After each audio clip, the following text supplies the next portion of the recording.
ስለመቤታችን ስለ ቅድስት ድንግል ማርያም አሐቲ ድንግል ከሚለው መጽሐፍ ምዕራፍ 12 ላይ የቤተክርስቲያን አንደበት ወይም ድንግል ማርያም ከሚለው ይህ ተቀንጭቦ የመጣላችሁ ነው። ቀሪውን በመጽሐፉ እንድታነቡት ይሁን።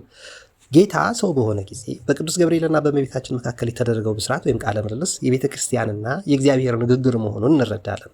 የቤተክርስቲያንና የእግዚአብሔር ንግግር ነው በቅዱስ ገብርኤልና በመቤታችን መካከል የተደረገው። እግዚአብሔር ቤተክርስቲያንን ይዋሃዳት ዘንድ ከቤተክርስቲያን እምነት፣ ንጽህና፣ ትህትና፣ መታዘዝን ይፈልጋል። መጀመሪያም ፍቅረ እግዚአብሔር ከሰው ዘር የራቀ እነዚህ ከሰው በመጉደላቸው ነበርና፣ ሞትም የመጣ በእነዚህ መታጣት ሕይወት ከሰው ተለይቶ ነውና እምነት፣ ንጽህና፣ ትህትናና መታዘዝን ይፈልጋል። አሁን እነዚህ ፈጽሞ ለሰው ለመስጠት ዳግማዊ አዳም ወደዚህ ዓለም ሊመጣ ባለ ጊዜ ወደ ድንግል ማርያም መልአኩን ላከ። መልአኩም የእግዚአብሔርን መልእክት ወክሎ መጣ። ድንግል ማርያም ደግሞ የሰውን ዘር ሁሉ ወክላ ሰላምታ ይገባሻል ቢላት እንደምን ያለ ሰላምታ ነው አለችው። ትህትናዋን ተመለከታለህ? ሰላምታ ይገባሻል ሲላት እንዴት ያለ ሰላምታ ነው እኔ ያላት ያለችው ትህትናዋን እይ። ጌታን ትወልጃለሽ አላት። ደግሞ ወንድ ስለማላውቅ እንዴት ይሆናል አለችው። ንጽህና ይታያል እዚህ ጋር እንግዲህ ያለችው ሰላምታ ይገባሻል ሲላት ማን ስለሆንኩ ነው ሰላምታ የሚገባኝ? ይህ እኮ ትህትናዋ ነው። ልጅ ትወልጃለሽ ቢላት ደግሞ ምን አለች? ወንድ ሳላውቅ እንዴት ይሆናል አለች። ንጽህናዋን አየህ? ለእግዚአብሔር የሚሳነው የለም አላት። ይሄኔ ደግሞ ምን አለች? እነሆኝ የጌታ ባሪያው አለችው። መታዘዟን ታስተውላለህ? ለእግዚአብሔር የሚሳነው ነገር የለም ሲላት ለጌታ ባሪያው ነኝ፣ መታዘዝማ ምንንም ይዘዘኝ፣ እንደ ቃልህ ይደረግልኝ አለችው። እምነቷን ደግሞ ታስተውላለህ ይላሉ አባ ገብረ ኪዳን። እንደ ቃልህ ይደረግልኝ እንዳልክ ይሁን ስትለው እምነቷን አስተውል ይላሉ። ሔዋን ሰውን ወክላ እባብ ዲያብሎስን ወክሎ በተደረገ ቃለ ምልልስ ሞት ተጀመረ። እናታችን ሔዋን እኛን ወክላ ተናግራ ሞትን፣ ድንግል ማርያም ግን እኛን ወክላ የሰው ልጅ ሁሉ ወክላ ከቅዱስ ገብርኤል ከእግዚአብሔር ተልኮ በተደረገ ብስራት ደግሞ ሕይወት ተጀመረ። በሔዋን ሞት ተጀመረ፣ በድንግል ማርያም ውስጥ ሕይወት። ሔዋን ከዲያብሎስ ጋር ተመካከራ ሞትን አመጡ። እመቤታችን ከቅዱስ ገብርኤል ጋር ተነጋግራስ ሕይወት ተጀመረ፣ ሕይወት መጣለን። 5500 ዘመን ለተደረገ ጩኸት አንደበት ሆና እሺ ይሁንልኝ ስትል ነቢያት ሁሉ ሰው ሁንልን ከአርያም ክንድህን ላክ እያሉ ላቀረቡት ልመና አንደበት ሆነች እሺ ይሁን ብላ። አካላዊ ቃልም ቃሏን ምክንያት አድርጎ በማኅፀኗ አደረ። አስተውሎ ወንድሜ፣ በብሉይ ኪዳን ዘመን እግዚአብሔር ሕዝቡ በመንፈሰ ረድኤት ተዋህደው እግዚአብሔርና ሕዝቡ በመንፈሰ ረድኤት ተዋህደው እንዲኖሩ ያደረጋቸው ሕጉ መሆኑን እናስተውላለን። ኪዳን የተባለው ሕጉ እንጂ ሌላ አይደለም። እስራኤልም ሕጉን ሊጠብቁ እግዚአብሔርን በሕጉ ሊጠብቃቸው ምልክቱ ሕጉን በመሆኑ ኪዳን ተባለ። ይህንንም እግዚአብሔር ሕጉን በሰጣቸው ጊዜ ብንመለከት እንረዳዋለን። እንዲህ አለ፣ አሁንም ቃሌን ብትሰሙ ኪዳኔንም ብትጠብቁ ምድር ሁሉ የኔ ናትና ከአሕዛብ ሁሉ የተመረጠ ርስት ትሆኑልኛላችሁ። እናንተም የካህናት የመንግስት የተቀደሰ ሕዝብ ትሆኑልኛላችሁ። ለእስራኤል ልጆች የምትነግራቸው ቃል ይህ ነው። እግዚአብሔር ኪዳኑ ሕግ መሆኑን ከነገረው በኋላ ሕዝቡ ሁሉ ራሱንና ልብሱን ሰውነቱን እስከ 3 ቀን እንዲያነጹ አዘዛቸው። ዘጸአት 19:5 ላይ የተጻፈ ነው። ወይጽንሑ ድልዋኒሆሙ ለአመሳልስት ዕለት እስመ በሳልስት ዕለት እወርድ ደብር ዘሲና ቅድሚሆሙ ለሕዝብ። በሶስተኛው ቀን ሕዝቡ ሁሉ ሲያዩ እግዚአብሔር በሲና ተራራ ላይ ይወርዳልና ለሶስተኛው ቀን ይዘጋጁ እንዲል። በሶስተኛው ቀን ሙሴ ልለፍላችሁና ብዙ ድንቅ ነገር አለው። ከዛ ምን ተፈጠረ? ሙሴ በሶስተኛው ቀን ሕዝቡን ይዞ ከእግዚአብሔር ጋር ለመገናኘት ወደ ተራራ ወጣ። እግዚአብሔር የእስራኤል ሙሽራ ነውና በሶስተኛው ቀን ሰርግ ጌታም እናቱን ደቀ መዛሙርቱን ተገኙ። እርሱ የቤተ ክርስቲያን ሙሽራ ነውና መራዊ ሀለ ቤተ ክርስቲያን ወላይ ሆሙ ለድህኑ ምእመንን የሚዋሃዳት ሙሽራ ያመኑትን የሚጠብቃቸው እንዲለው ቅዱስ ሄሬኔዎስ ሃይማኖተ አበው ላይ በሰርግ ቤት ትኩረት ከሚስቡ ጉዳዮች ውስጥ የመጀመሪያዎቹ ሙሽራውና ሙሽራይቱ ናቸው። ነገር ግን አቡ ቀለምሲስ ስለዚህ ጉዳይ አንዳች አልነገረንም። ልባችን እንዲያርፍ የፈለገው በመርዓተ ቤተ ክርስቲያንና በመርዓዊ ክርስቶስ ነውና ይህንንም የምንረዳው ውሃ ወደ ወይን ከተለወጠ በኋላ ታዳሚዎቹ ጠጡ ሰዎቹም እንዲሆኑ ብሎ ባለመጽሐፉ ነው። ይልቁንም የወይኑ ጣዕም ከተደነቀ በኋላ ደቀ መዛሙርቱም አመኑበት የሚል ተጽፏል። ከዚህ ተነስተን በእርግጥ ይህ ሰርግ የክርስቶስና የቤተክርስቲያን ሙሽርነት የተገለጠበት እንደሆነ በእምነት እናስተውላለን። በሚቀጥለው ምዕራፍ ሙሽራይቱ ያለችው እርሱ ሙሽራ ነው። ቆሞ የሚሰማው ሚዜው ግን በሙሽራው ድምፅ እጅግ ደስ ይለዋል። እንግዲህ ይህ ደስታ የተፈጸመ ይላል ቅዱስ ዮሐንስ መጥምቅ። የክርስቶስና የቤተክርስቲያን ሙሽርነት ከዮሐንስ ምስክርነት ወስዶ እርግጡን ይነግረናል። አባቶቻችንም ሁለቱ ቀናት ዘመን አበው ዘመን ኦሪትና በሶስተኛው ቀን ዘመን ወንጌል ነው ብሎ ይተረጉሙልናል። ወንጌል ትርጓሜ እንጂ ጽሑፍ አብነት ዘደብረ ሃይማኖት ይገኛል ይላሉ በእጅ ጽሑፍ። የቃናው ሰርግ ስጋዊና እስከ ወዲያኛው ዓለም የሚዘልቀው የክርስቶስና የቤተክርስቲያን ተዋህዶ የሚገልጥ ነው። ጌታ መንግስተ ሰማያት ለልጁ ሰርግ ያደረገ ንጉሥ ትመስላለች በማለት ራሱን በሙሽራ መስሎና አስተማረ። በሰርጉ የተደረገው ድግስን በስጋዊ በልጅነት ምክንያት ያገኘነው ጸጋና የምንወርሰው የዘላለም ሕይወትን ያስተርጉማል። ቅዱስ ሥጋውና ክቡር ደግሞ በሰርጉ እግዚአብሔር ለድነታችን እድምተኞች ያዘጋቸው ዘላለማዊ ድግስ ነው። መኑ መርአዊ ዘይጠባ ስጋው በጊዜ ከብካቡ ወይ ትበላ ለግሙራ በሰርጉ ጊዜ ስጋውን የሚሰዋና ፈጽሞ ምግብ የሚሆን ሙሽራን ያየ ማን ነው እንዳለ ቅዱስ ባስልዮስ። እስራኤል በ3ኛው ቀን ነጽተው ነበር። በ3ኛው ቀን በተደረገው ሰርግም የአይሁድ የማንጻት ስርዓት የሚደረግባቸው ጋኖች ተብሎ ተጠቅሷል። በዚያ ውሃ መሞላቱን በጥምቀት ይተረጎማል። ወይኑም በጌታና ደም ለቤተ ክርስቲያን በጥምቀት የምታገኘውን ሐሴት ያስተረጉማል። በዚያ ጋኖቹን ያናጹ አገልጋዮችን በማንጻት ግብር ለሐዋርያዊ ክህነት የሚላላኩ ዲያቆናት ናቸው። ቅዱሳን ሐዋርያት በሰርጉ መገኘታቸው ሚስጥረ ቤተ ክርስቲያን የሚፈጸም በሐዋርያዊ ክህነት በመሆኑ ነው። በዚህ መሀል ወይኑ አልቆ ነበር። ይህ በመጀመሪያ ቀድሞ ከስጋቤ በፊት ተለያይቶ ስለነበረ ጸጋ ነው። ሁለተኛም ደግሞ በልጅነት ከከበሩም በኋላ ጣዕመ ቢስ ወደሆነ ሕይወት የሚወርዱ ሰዎችን ይመለከታል። እመቤታችን በዚያ ነበረች። ምስጢሩ ምንድን ነው ቢሉ የቤተክርስቲያን አንደበት ትሆን ዘንድ ነው። የመጀመሪያው ቀድሞ እንድተናገረን በማስተማር ነው። ውሃ ወይን እንዲሆን እመቤታችን የሚላችሁን አድርጓለች። ይህ ማለት ምንድን ነው? ልጅነት ያላገኛችሁ ልጅ ያመነ የተጠመቀ ይድናል፣ ስጋዬን የበላ ደሜን የጠጣ የዘላለም ሕይወት አለው የሚላችሁን እመኑና በስሙ ተጠምቃችሁ ቅዱስ ስጋውን ክቡር ደሙን ተቀብላችሁ የሰርጉን ዘላለማዊ ድግስ ተሳተፉ ስትል ነው። አምናችሁ ተጠምቃችሁ ጣዕመ ቢስ በሆኑ ሙቀተ ጸጋ በተለየው በቀዝቃዛ ሕይወት የምትኖሩ ሁሉ የልጄን ትእዛዝ ወንጌልን ፈጽሙና የድህነቱን ውሃ የመንፈስ ቅዱስን ጸጋ ተሳተፉ ማለቷ ነው። ጌታ በታቦት ቀርጾ የሰጣቸውን ሕግ በ3ኛው የማንጻት ቀን ነገራቸው። በአዲስ ኪዳን ደግሞ በኋላ በልበ ሐዋርያት የምትቀረጸው ወንጌል በ3ኛው ቀን ሰርግ ቤት ላይ በእናቱ ነገርን። ድንግል ማርያም የምእመናን ሁሉ እናት ናት። እናት ልጇን አጥባ ነውሩን እንድትሸፍን እመቤታችን የእነዚህን ሰዎች ኀፍረት አስወገደች። እኛንም ልጆቿን በሕግ ወንጌል የጠራችሁ ሁኑ ብላ አስተማረችን። ለቃናው ሰርግ የክርስቶስን ትእዛዝ ወደ ሰዎቹ በማድረስ አንደበቱ እመቤታችን ነበረች። የቤተ ክርስቲያን ሙሉ ኑሯ ለፈቃደ ክርስቶስ መገዛት ነው። ትምህርት ሁሉ ዓላማው ለክርስቶስ ፈቃድ ለመኖር ነው። ይህንን የቤተ ክርስቲያንን መላ ሰውነት የሚላችሁን ሁሉ አድርጉ የሚላችሁን ሁሉ አድርጉ በሚል ቃል ለልጆቿ ያስተማረች በመሆኑ የቤተክርስቲያን አንደበት መባሏ ለዚህ ነው። ይህንን ቃል ሲተረጉም the mouth of the church የቤተክርስቲያን አንደበት ብሎ የጠራት ቅዱስ ያዕቆብ ዘስሩግ ነው። የአንድ ቅዱስ ሰውን በሕይወቱና በአንደበቱ ማስተማርና ለሕዝቡ አፍ ሆኖ ወደ እግዚአብሔር መጸለይ ናቸው የቅድስና አገልግሎት የሚባሉት። ለሕዝቡ በአንደበቱ ማስተማርና አፍ ሆኖ ወደ እግዚአብሔር መጸለዩ ናቸው። እመቤታችን ግን የቤተክርስቲያን አገልግሎት ወደ ልጇ ማሳረግና በሕይወቷ ምልክት በመሆን የሚመስላት ስለሌለ የቤተክርስቲያን አንደበት የሚለው ስሙ ሙሉን ነገረ ማርያም ይገልጧልና ቅዱስ ያዕቆብ ዘስሩግ በድንቅ አድርጎ ገልጦታል ይላሉ አባ ገብረ ኪዳን። ሙሴ በደመና የነገራቸውን ቃል እስራኤል አመኑ። ጌታ በእናቱ አንደበት አድሮ የተናገረውን ከሃሊነቱን ሐዋርያት ታምራቱን አይቶ አመኑ። እመቤታችን በዚህ ብቻ ሳይሆን በድንግልናዋም ክርስቶስን ትሰብከዋለች። ምዕራፍ 7 ላይ ተመልከቱ ይላሉ። ይህንን በተጨማሪም ክርስትና እንዴት በመንፈሳዊነት ልኖረው እንደሚገባ ለምታስተምረው ትምህርት ፕራክቲካል ቴዎሎጂ ከፍ ብላ በምልክትነት የምትታይ የቤተክርስቲያን አንደበት ከፍጡር ወገን እንደ እመቤታችን ያለ ማን አለ? እመቤታችን እናታችን ናት። እናት ደግሞ ለልጅ መጀመሪያ መምህሩ ናት። ልጅም ልጅነቱ የሚታወቀው እናቱን አባቱን በመስማቱ በመምሰሉ ነው። በቅዱስ መጽሐፍም ስማ ወልድየ ሕገ አቡከ ወኢትትሐየይ ትእዛዘ እምከ አክሊለ ክብር ትነስ ለርእስከ ወበዛግና ለክሳድከ። ልጄ ሆይ የአባትህን ምክር ስማ የእናትህንም ሕግ አትተው፣ ለራስህ ሞገስ ዘውድ ለአንገትህ ድሪ ይሆንልሃል ተብሎ ተጽፏል። ምሳሌ 1:8 ላይ የእመቤታችን ሕይወት ለመላው የክርስትና ሕይወት ሁሉ ምልክት ነውና እንደዚያ ከሆነ ልጆቿ የሆኑ ሁሉ እርሷን ለመምሰል መትጋት አለብን። በዚህ ጥረታችንም እንደምንወዳት እንገልጣለን።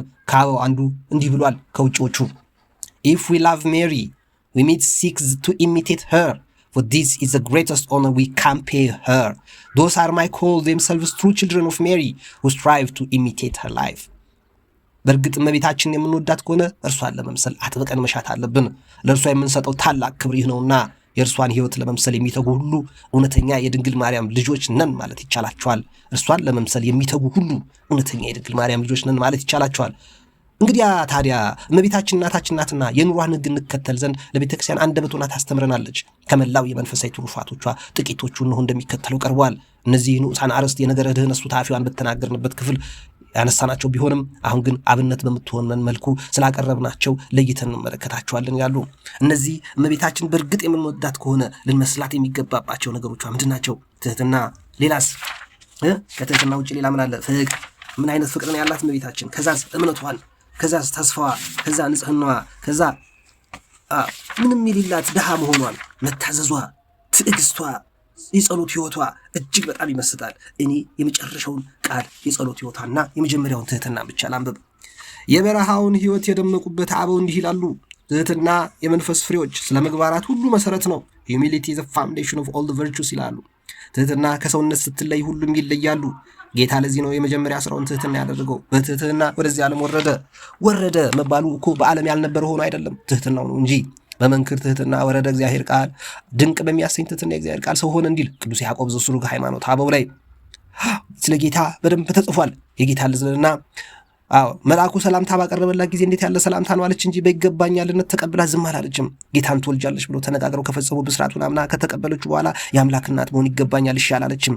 እነሆኝ የእግዚአብሔር ባሪያ አለች እንጂ ባገኘችው ጸጋ እግዚአብሔር ታመሰግን ነበር እንጂ ለራሷ ቦታ አልነበራትም። ይህ ይታወቅ ዘንድ ኤልሳቤጥ አንቺ ወደ እኔ እንዴት ትመጫለሽ? አንቺ ብፅዕት ነሽ ስትላት ሰውነት የእግዚአብሔርን ታከብረዋለች አለች እንጂ ራሷን ይገባኛል፣ አዎ ልክ ነው፣ የእግዚአብሔር ሰው ነኝ አላለችም። በዚህ ዓለም ትምህርቱን አስተምሮ ሲፈጽም ጌታ የዘመነ ሥጋዊን ተልእኮ የመደምደሚያ ተግባር ስብከቱን የደቀ መዛሙርቱን እግር ዝቅ ብሎ በማጠፍ ፈጸመ። ወውቱ ሀበ አርድእት ከዊኑ ለአከ ከመ ያመክሮሙ ሶጠ ማየ በንብትራ ዘበትህትና አብነት የሆናቸው ዘንድ አርድእት አገልጋይ ሆኖ ትህትና ሊሰራበት ውሃውን መላ እንዳለ ያዕቆብ ዘስሩግ። እመቤታችንን ቅድስና ይዛ ስለተገኘች ነው ለአምላክ እናትነት ያበቃት። ትህትናዋ በገለጽነው መልኩ ይሆናል። አምላክ እንደምትወልድ ከተነገራትም በኋላ ቢሆን ራሷን ዝቅ አድርጋ ወደ ኤልሳቤጥ ሄደች።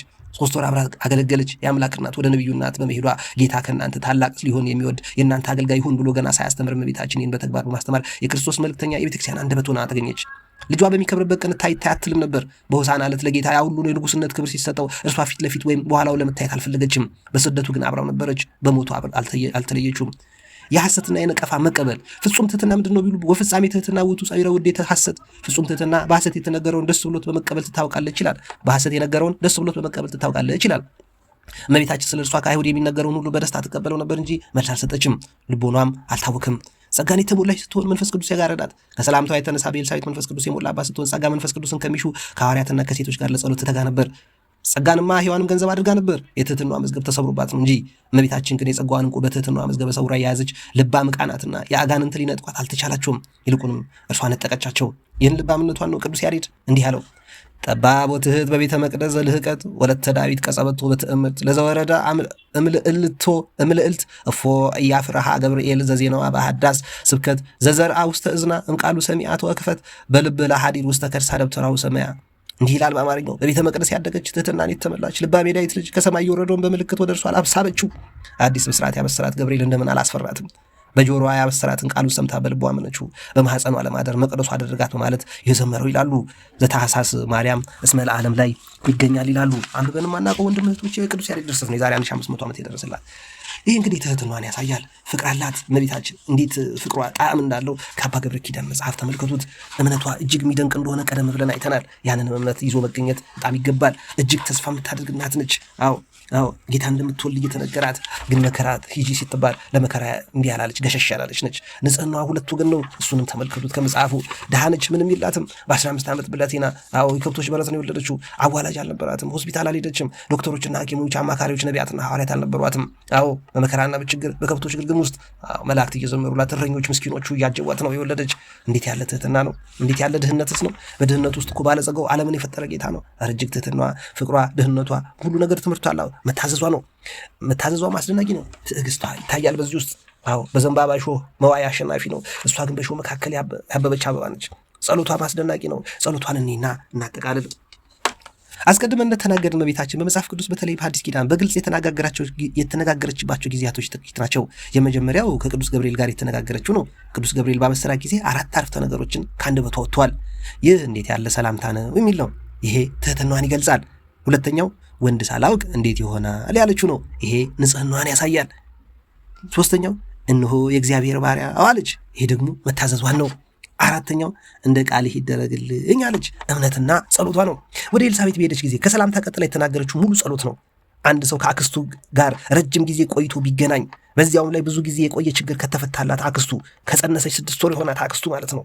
አክስቱ ጋር ቢገናኝ ደስታውንና ሐዘኑን ናፍቆቱን ይጨዋወታል እንጂ ወይስ ረጅም ጸሎት እግዚአብሔርን ያመሰግንበታል?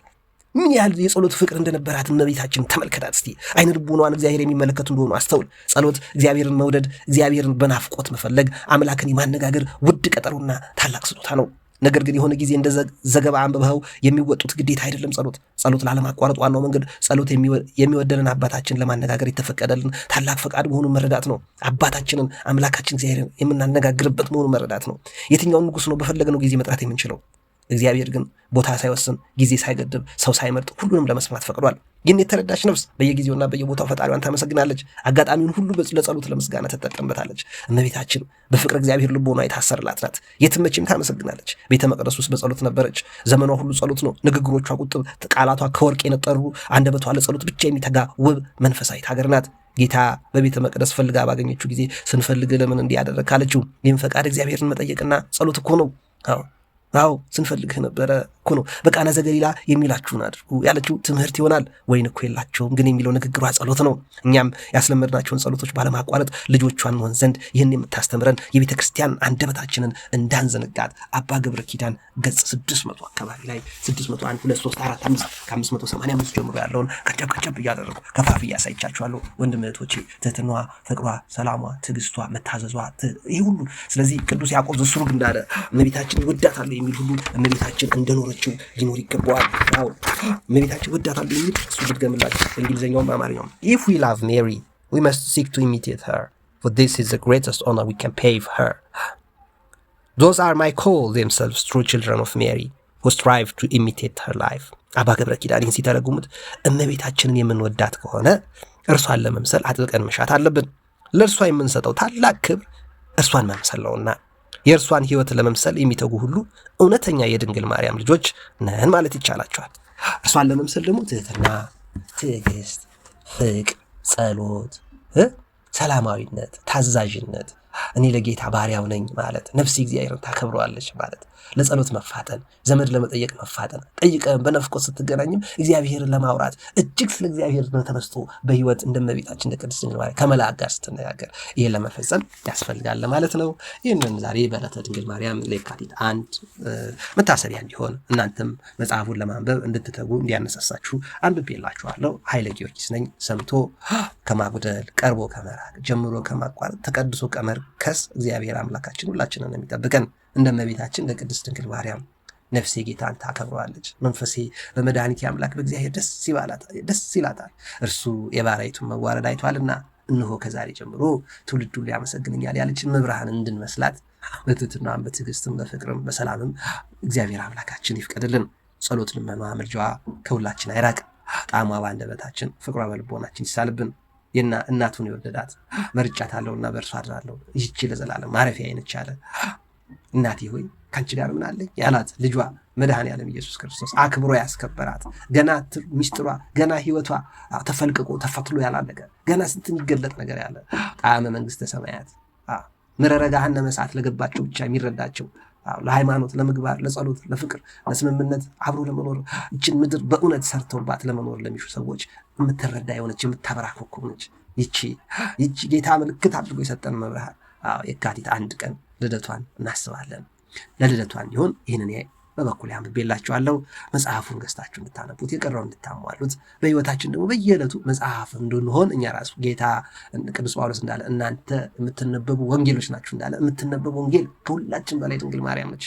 በጆሮዋ መላእክት የሰማች መንፈስ ቅዱስ ያደረባት ኤልሳቤጥ የምታናገራት መንፈስ እግዚአብሔር ያደረበት ዮሴፍ የሚንከባከባት አረጋዊ ስምዖን የባረካት ነቢይቱ ሐና ያመሰገነቻት ቅድስት ሰሎሜ ነቢያት፣ ሐዋርያት፣ ጻድቃን፣ ሰማዕታት መላእክት ሁሉ የሚዘምሩላት ትውልድ ሁሉ የሚያመሰግናት ወለላይቱ መብርሃን ቅድስት ድንግል ማርያም በእውነት የምታበራ ኮከብ ነች። እወዳታለሁ የምትል ከሆነ ምሰላት ብሎ አባቶቻችን ያስተማሩንን ለመተግበር እንድንበቃ ለማነሳሳት ነው ያሰሟችሁ። ወንድማችሁ ወይም ባሪያው የጌታ ባሪያው መሆን ጎስቋላው ገና መስተካከል ስንት ነገር የሚያስፈልገኝ ኃይለ ጊዮርጊስ ነኝ። እናንተም እንድትስተካከሉ እኔም እንድስተካከል ሁላችን ወደ እመቤታችን ቅድስት ድንግል ማርያም እንመልከት። እመቤታችን የሚያይ ወደ እሷ የሚያይ እግዚአብሔርን ያያል። እሷን ያሳየን እግዚአብሔር ነውና በመልአክ አማካኝነት፣ በነቢያት አማካኝነት፣ በሐዋርያት አማካኝነት እሷን እዩዋት ያለን እነሆ እናትህ እነሆ ልጅሽ ያለ ራሱ እግዚአብሔር ነው። እግዚአብሔር እናትህ ይኸውልህ እችትልህ ሲል እሷን አልፈልግም ወንጌልን ነው የምፈልገው የምትል ከሆነ እሷ ምንድን ነች? ወንጌል አይደለችም? የምትነበብ ወንጌል አይደለችም? አንተ የምትነበብ ወንጌል መሆን የምትፈልግ ከሆነ ሌላ ወንጌል ትጥላለህን? ጭራሽ እግዚአብሔር የመረጠውን መርጫታለሁና በእሷ አድራለሁ ያላትን ወንጌል ትገፋለህን? ወንድም እህቶቼ ማይደረግ አናድርግ፣ የሚደረግ እናድርግ። ቀሪው ዘመናችንን አስባርከን የተቀደሰ ኑሮ ለመኖር እግዚአብሔር አምላክ ይርዳን። ሁላችንም መጨረሻ ያሳምርልን። ይመቻችሁ። መልካም ዕለተ ሰንበት።